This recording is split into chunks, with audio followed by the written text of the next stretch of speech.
So guys, in this video I'm going to be upgrading my Vietnamese Forest Scorpions enclosure up to a bioactive enclosure. This is how it goes. So at the minute he's simply in a tub. There he is at the back corner.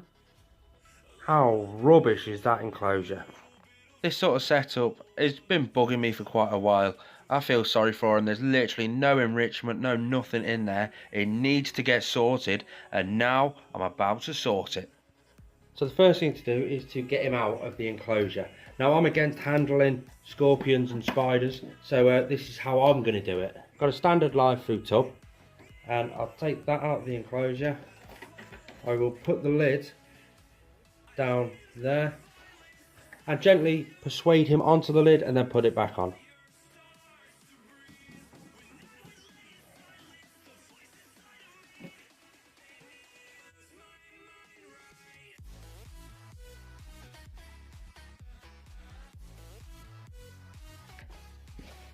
Oh, he's in proper threat pose now. Come on, buddy, you're so close. Come on, there we go. Guys, that is how you catch a scorpion without touching it. So the substrate mix I'm using for this bioactive setup, he comes from the Vietnamese forests, obviously Vietnamese Forest Scorpion, and this is the mix I'm using. It's a mix of topsoil, cocoa fibre, rotten wood, leaf litter, leaf mulch. There's some charcoal in there to neutralise the pH level, and it's just a general all-round good bioactive mix. Now that looks like the forest floor. So there's time to add some decor, and I need a hide of some sort in there. So I'm going to dig down a little bit here, pack it all in the corners because I'll use them. And I've got a lovely piece of cork bark, but it's not amazingly curved, shall we say. So I'll do it like that. And then to stop it falling down on the actual scorpion, I'm going to... Is that going to work? What do we think? No, the scorpion's too big for that. Let's try and pack it up the sides a little bit. Pack it down, and oh, I can put some in the back corner there and pack it in there, and that's actually quite firm there, so I might leave it like that. I might come back to that, but that's the first piece, his little hide. And then just behind that hide I've got a lovely piece of moss, which I'm going to drop just there. That'll help hold a bit of humidity in there for him, and it'll just look really, really nice. And I've got a few other bits of cork bark, which I'm going to stick a piece just in this back corner. I'll bury it down a little bit actually, just like that, and I can easily put a plant in the back corner as well. And I'll possibly put a little bit of moss just there as well, and hopefully that'll trail across the back corner a little bit.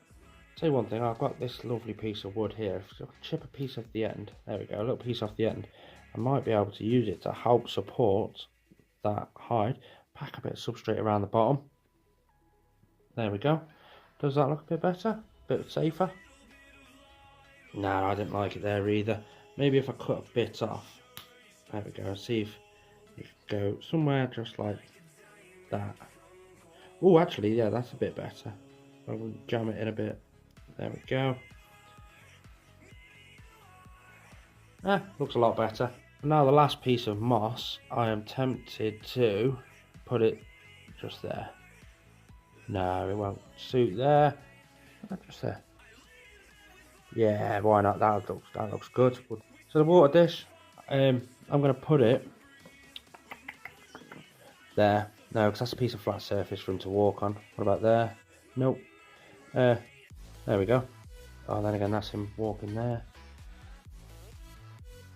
There we go, back corner, just there. Lovely little water dish for him. Just a little piece of bark, just as a bit of texture change for his feet. And we've got a couple of strands of the moss left, so I'm going to plant a bit of root just there, and I'll plant a little bit down the back of that piece there.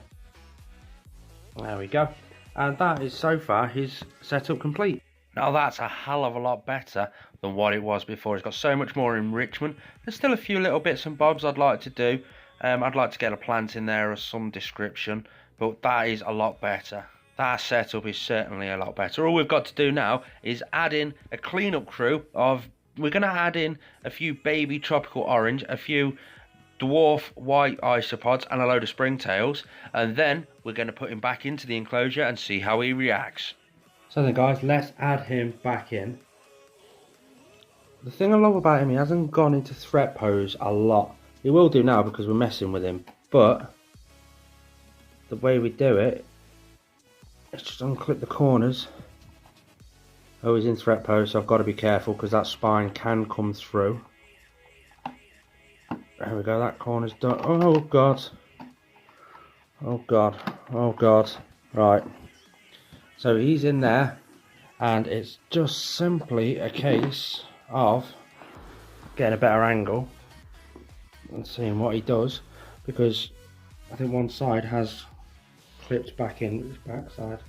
Right. So now it's just a case, should be just a case of lift the lid off. There we go. Let's see where he goes. I do apologise for the poor light, and there's absolutely nothing I can do. Have a look at him in proper threat pose. Let's see if I can get this. There we go, mate. Good lad. So he's gone straight into the hide that I made for him.